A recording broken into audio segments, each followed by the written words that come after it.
Hello students, मैं उम्मीद करता हूं कि आप सभी लोग अच्छे होंगे।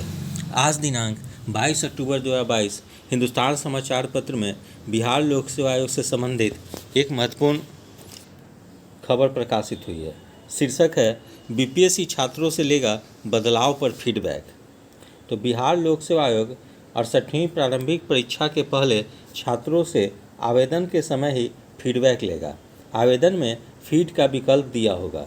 आयोग के अध्यक्ष अतुल प्रसाद ने बताया कि छात्रों की ओर से कुछ बदलाव को लेकर ज्ञापन दिया गया है। छात्रों ने नेगेटिव मार्किंग को सही करार दिया, पर इसमें 50 प्रश्नों की अलग से कैसे पहचान होगी, इसके लिए छात्रों में थोड़ा कन्फ्यूजन रहा।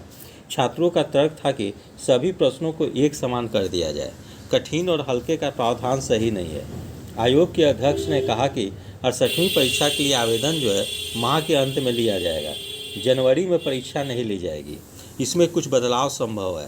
प्रारंभिक परीक्षा और लिखित परीक्षा में मार्किंग का स्केलिंग कैसे किया जाएगा, इसके लिए भी छात्रों को अपनी प्रतिक्रिया देने का मौका दिया जाएगा। छात्रों के प्रतिनिधिमंडल ने प्रश्नों में दिए गए ई विकल्प को हटाने की मांग की। स्टार्ट प्रश्नों की जगह को शामिल करने की बात कही जा रही है, यानी जो प्रश्न पत्र कठिन रहेंगे उसके स्थान पर प्रश्न को स्तरीय देने का प्रयास किया जाए। इसके अलावा प्रारंभिक परीक्षा के परिणाम तथा मुख्य परीक्षा के बीच कम से कम 60 दिनों का अंतर रखा जाए।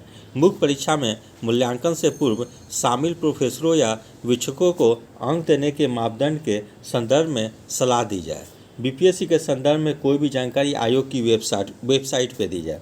तो इस प्रकार से छात्रों का एक प्रतिनिधिमंडल कल यानी 21 अक्टूबर को बिहार लोक सेवा आयोग के अध्यक्ष से मुलाकात की और मांग की कि अगर 68वीं बीपीएससी में कुछ परिवर्तन लाई जाती है तो वो छात्रों के हित में लाई जाए और छात्रों के सलाह के बाद ही लाई जाए। और छात्रों की कुछ सुधार पे ऑब्जेक्शन है, जैसे कि आप जो कठिन प्रश्न और हल्के प्रश्न के में बांट रहे हैं 50 प्रश्नों को, वो ना किया जाए। आपको टफ क्वेश्चन देनी है तो आप पूरे 150 क्वेश्चन को ही टफ बनाइए, छात्रों को कोई आपत्ति नहीं है।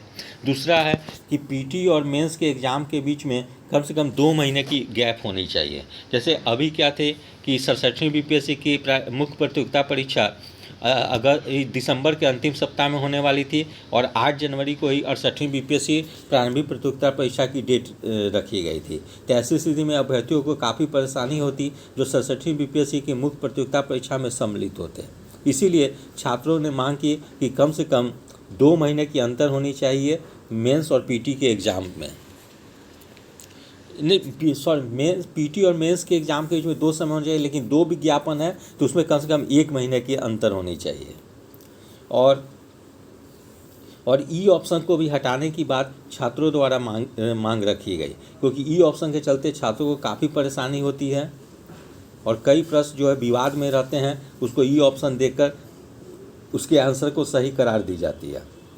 तो इस प्रकार से छात्रों के प्रतिनिधिमंडल के द्वारा बीपीएससी में जो 68वीं बीपीएससी से जो बदलाव लाई जा रही है उसके संबंध में कुछ सुझाव दिए गए हैं और आयोग के अध्यक्ष के द्वारा भी छात्रों को आश्वासन दी गई है कि यदि आयोग में 68वीं बीपीएससी में कोई भी बदलाव लाई जाएगी तो छात्रों की सहमति से ही लाई जाएगी। और जब विज्ञापन प्रकाशित की जाएगी तो फॉर्म के लिए आवेदन लेते समय ही एक कॉलम बनाई जाएगी फीडबैक की, उसमें क्या क्या सुधार की जा सकती है उसके बारे में भी छात्रों से फीडबैक ली जाएगी। तो ये सब करते हुए 68वीं बीपीएससी या अन्य प्रतियोगी परीक्षाओं में कुछ परिवर्तन लाई जाएगी जो कि छात्रों के हित में होगी। तो इसके लिए अभी अभ्यर्थियों को थोड़ी इंतज़ार करनी पड़ेगी। यदि आप सभी लोगों को मेरा चैनल अच्छा लगा हो, इसे लाइक से और सब्सक्राइब करें। धन्यवाद। Take care.